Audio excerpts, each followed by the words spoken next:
Olá, irmãos, a paz do Senhor Jesus. No vídeo de hoje nós vamos estudar sobre a origem do anticristo. Será que ele vem da Turquia ou do Iraque? Nós temos base na palavra de Deus para esses dois pontos. Porém, Deus está dando uma informação muito grandiosa para a gente. Mas eu queria que vocês assistissem também esse vídeo que está aparecendo aí na tela. Nesse vídeo eu já falo da origem do anticristo, eu falo por alguns ângulos que eu vou estar falando diferente nesse vídeo. Então você precisa somar esses dois vídeos. Através desse vídeo que está aparecendo na tela, eu vou estar indicando outros vídeos. É um vídeo super interessante, tem mapas mentais, tem informações adicionais. Soma com esse vídeo e você vai ter uma boa compreensão do assunto. Eu estou nessa página aqui porque eu quero mostrar para vocês sobre a Síria antiga, sobre os assírios. Então eu vou estar destacando alguma coisa aqui, vocês prestem atenção. Vamos estar lendo a partir daqui desse ponto. Fazer um resumo. Os assírios, também conhecidos entre outras variantes como os caldeus, siríacos, cristãos assírios, cristãos siríacos, cristãos judeus, vamos pular essa parte aqui, são um grupo étnico com origens no Crescente Fértil. Hoje seu território faz parte de vários países, aqui que eu quero mostrar. Mas ao contrário do que muitos acreditam, o povo assírio não sumiu depois da queda do Império Assírio, mas passou a constituir minorias étnicas sob o domínio de outros grupos desde o início da Idade Média. Tradicionalmente tem vivido no Iraque, nordeste da Síria, nordeste do Irã e sudoeste da Anatólia, na Turquia. Está vendo esses quatro grupos? Iraque, Síria, Irã e Turquia? Esses são países hoje islâmicos e constituía o antigo Império Assírio. Essa é a informação que eu queria passar para vocês. Iraque, ele é a antiga Babilônia. Síria, não tem nada a ver com a Assíria. Síria na Bíblia é Arã, e hoje é um país que vive no Oriente de Israel. Está junto com o Iraque, está junto com o Irã. Turquia é um país islâmico. É aqui que se encontra Erdogan. A Turquia é onde estará o trono de Satanás e ela se encontra no norte de Israel, ok? Istambul, 26 de fevereiro de 1954. É um político turco, presidente da Turquia, desde 28 de agosto de 2014 e anteriormente entre 14 de março de 2003 e 28 de agosto de 2014. Primeiro-ministro de seu país, é também o líder do Partido da Justiça e Desenvolvimento, em turco Adalet ve Kalma Partisi, eu acho que é assim que pronuncia, normalmente referido como AK Parti, que tem a maioria dos assentos na Grande Assembleia Nacional da Turquia. Teve diversos cargos públicos, entre eles o de prefeito de Istambul, que ocupou de 1994 a 1998. Istambul, ela é a maior cidade da Turquia, mas não é a capital. E a atual Istambul é a antiga Constantinopla. Nascimento, 26 de fevereiro de 1954. Istambul. Hoje nós vamos estudar o profeta Naum. Se você quiser saber a localização do anticristo, estude o profeta Naum, em destaque, com os demais profetas menores. Aqui eu fiz um mapa do profeta Naum, né? Essas duas linhas, aqui, essa que está aqui e essa que está aqui, é a do capítulo 1. O mapa ele não está bem organizado, mas dá para ter uma ideia. O profeta Naum é fantástico porque Deus vai iniciar o profeta nos mostrando que ele está falando do tempo do fim. Não é apenas uma narração histórica. Porque é profeta, é profecia. Logo no capítulo 1, diz que Deus é vingador e cheio de ira. Ele repreende o mar e faz secar. Quando você estuda o contexto de Naum, você vai ver que está falando do rio Eufrates. Porque no profeta Naum fala da Síria, fala contra o rei da Síria. No verso 5, você vai ver que Deus está falando do sexto selo, desse daqui, ó. Ou seja, realmente Deus está falando do tempo do fim, porque Deus vai falar de terremotos, que a terra treme. Nós vamos ler isso, né? No verso 6, vai confirmar a ideia do verso 5, porque Deus vai fazer uma pergunta. Quem suportará o dia da sua vinda? Essa pergunta se encontra em Joel. Coloquei aqui capítulo 2, verso 11, e também coloquei o verso 10, porque o verso 10 de Joel vai nos conectar com o sexto selo. É incrível. Essa pergunta, quem suportará o dia da sua vinda ou o dia da sua ira, também se encontra em Malaquias, capítulo 3, verso 1 e 2. Eu coloquei Malaquias porque Deus está relacionando Malaquias com Joel e Naum. Ele está relacionando através dessa pergunta aqui, ó, quem suportará o dia da sua ira, certo? E em Malaquias vai aparecer Moisés e vai aparecer Elias, que é a descrição das duas testemunhas de Apocalipse 11. Vai aparecer também que Deus está irado contra Edom para sempre, e Edom no livro de Abacuque é tremendo porque é um dos nomes usados para se referir ao reino do anticristo. E vai aparecer em Abacuque o grande e terrível dia do Senhor. Agora, no verso 7, vai dizer que Deus é fortaleza no dia da angústia. Isso é um verso-chave. No verso 7 também vai mostrar que o anticristo, ele vai ser destruído num dilúvio. O seu fim será num dilúvio. E isso está igual a Daniel 9, verso 26, onde fala do príncipe que há de vir. No verso 8, vai mostrar que tem um povo que maquina o mal contra Deus. Isso é super interessante. Se você comparar o verso 8 com o verso 11. E aí vai dizer que não se levantará a angústia por 2 vezes. Eu vou explicar isso para vocês. Vê que a Escritura vai destacar a palavra angústia. E isso tem a ver com Daniel 12, a angústia que se levanta sobre Jacó. E depois vai dizer que a angústia não se levantará por 2 vezes. Isso que é tremendo. Esse aqui é um segundo mapinha, continuação do primeiro. O verso 7 e o verso 9 vai ser chave se você comparar um com o outro.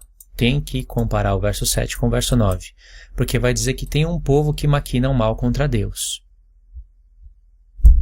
Mas também vai dizer que se levanta um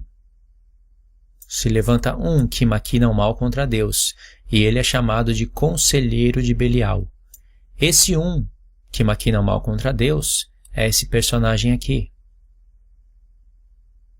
o anticristo. E o povo que maquina o mal contra Deus é o seu reino. São os 10 chifres. Por isso que é ótimo você ler o profeta Abacuque, porque o profeta Abacuque vai estar falando desse episódio com mais detalhes. No verso 15, Deus vai falar: celebra as suas festas, ó Judá, porque o Belial é destruído. Essa palavra Belial ela vai estar no hebraico, né? Na nossa Bíblia vai estar ímpio, mas é a palavra Belial, nos conectando com o conselheiro de Belial. Celebrar as festas está falando de algo profético. E isso aparece em Isaías 29. Você tem que conhecer o ciclo das festas para você se localizar com mais precisão no tempo da profecia. Em Naum capítulo 2, vai dizer que o destruidor, que na verdade é dispersador, ele sobe. Eu tive um erro aqui que eu não pude consertar, né? Eu coloquei subir, mas que ele sobe diante da face de Nínive. E a palavra subir, no hebraico, ela tem a fonética Alá. Então você vai ler o texto que o destruidor Alá diante da face. Agora, partindo para o verso 9, você vai ter algo interessante. Deus vai falar de Cush, Misraim e Put. Cush é a Etiópia. Misraim é o Egito. E Put é a Líbia. Esses 3 são descendentes de Cã. É interessante notar também que de Cush sai Nimrod, que é rei da Síria. Olha só que interessante. Nimrod é uma tipologia do anticristo e Deus tem profecias contra Nimrod. Nimrod já está morto, mas Deus tem profecias contra ele, porque Deus está usando ele como tipologia do anticristo. E a Etiópia, o Egito e a Líbia, eles vão aparecer em Daniel 11. Aqui também tem outra chave impressionante. É tremendo quando você faz a soma dos profetas. E aqui é um terceiro mapinha para falar de Naum 3. Em Naum 3 nós vamos ver Deus falando contra o rei da Síria. Esse daqui é o rei da Síria, o anticristo. Lembra que Nimrod, ele edificou Nínive na Síria. Nimrod, ele vem de Cush, e Cush vem de Cã. E Deus vai estar falando aqui dos príncipes como gafanhotos. Os príncipes da Síria são como gafanhotos. E esses príncipes têm um rei. E essa ideia vai aparecer em Apocalipse, na quinta trombeta. Na Síria também estava Nabucodonosor, rei da Babilônia. Sentença contra Nínive. Livro da visão de Naum. Então Deus está dando aqui uma visão para Naum, o eucotista. O Senhor é Deus zeloso e vingador. O Senhor é vingador e cheio de ira. Já começa a falar aqui, lembra daquele mapa? Cheio de ira, vingador. O Senhor toma vingança contra os seus adversários e reserva a indignação para os seus inimigos. O Senhor é tardio em irar-se, mas grande poder e jamais inocente o culpado. O Senhor tem o seu caminho na tormenta e na tempestade, e as nuvens são o pó dos seus pés. Ele repreende o mar e o faz secar. Lembra que eu coloquei lá? E mingua todos os rios. Desfalecem Bazã e o Carmelo, e a flor do Líbano se murcha. Os montes tremem perante ele. Aqui é o sexto selo. E os outeiros se derretem, e a terra se levanta diante dele, sim, o mundo e todos os que nele habitam. Continuando do verso 5. O que Deus falou no verso 5, lembra, o verso 5 está aqui em cima, nos faz lembrar o sexto selo, e aqui no verso 6 Deus vai confirmar: quem pode suportar o dia da sua indignação? E quem subsistirá diante do furor da sua ira? Essa é a pergunta que está no sexto selo. Está vendo como Deus está falando do sexto selo? E no sexto selo o anticristo já vai estar atuando. A sua cólera se derrama como fogo, e as rochas são por eles demolidas. O Senhor é bom e fortaleza no dia da angústia. Lembra o dia da angústia? Daniel 12. O Senhor é bom, é fortaleza no dia da angústia e conhece os que nele se refugiam. Mas com inundação transbordante acabará de uma vez com o lugar desta cidade. Falando contra Nínive. Com trevas perseguirá o Senhor os seus inimigos. Trevas. Vai haver trevas em Nínive. E isso é a quinta taça. Olha o verso 9. Que pensais vós contra o Senhor? Ele mesmo vos consumirá de todo. Não se levantará por duas vezes a angústia. Tá vendo isso daqui? É uma chave. Porque já falou aqui, ó, o Senhor é fortaleza no dia da angústia. Então a angústia vai se levantar por uma vez, mas não vai se levantar por duas vezes. E sabe por quê? Porque Cristo vem e coloca um fim no reino do anticristo. E Deus vai explicar o porquê que não vai se levantar a angústia por duas vezes. Ele vai explicar na continuação da leitura. Então são muitas informações, a gente tem que tomar cuidado para não perder as riquezas das informações. Por exemplo, essa pergunta aqui, ó. Que pensais vós contra o Senhor? A palavra pensar é a palavra shashab. Pensar, planejar, estimar, calcular. Essa mesma palavra, pode ver aqui, ó, shashab. Ela vai aparecer aqui. No verso 11, ela vai aparecer aqui, ó. De ti, Nínive, saiu um que maquina o mal contra o Senhor. Um conselheiro vil, maquina. Shashab. Que pensais vós contra o Senhor? Tá vendo? Shashab. Está escrito shashab, mas é rachab, né? Então aqui o tradutor colocou pensais. E aqui ele traduziu maquinar, a mesma palavra. Se ele tivesse colocado a mesma palavra, maquinar, seria mais fácil para criar conexão. Então o que Deus está falando é o seguinte: o que vocês estão pensando contra o Senhor? Para o povo de Nínive. Ele mesmo vos consumirá de todo.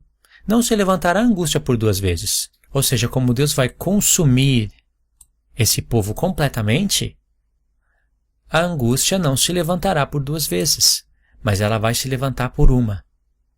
Porque vai ter o dia da angústia, como foi falado aqui, ó. Aqui em cima, né? Fortaleza no dia da angústia. Então aqui tem um povo que maquina o mal contra Deus. E aqui tem um homem, um conselheiro vil, né? Aqui está escrito vil, mas a palavra é Belial. Esse conselheiro maquina o mal contra Deus. O que Deus está nos revelando é que esse homem ele tem uma boca arrogante, tem que somar com outros profetas, né? Ele tem uma boca arrogante, uma boca semelhante ao inferno, cuja morte não se farta, e esse homem junta as nações debaixo do seu poder, como diz Abacuque. Então, através desse homem, que é o chifre pequeno, ele motiva as outras nações a maquinar o mal contra Deus. E tudo isso vem de Deus, porque Deus fala em Sofonias que o intento dele é juntar as nações para a peleja, porque ele vai santificar o nome dele nessas nações.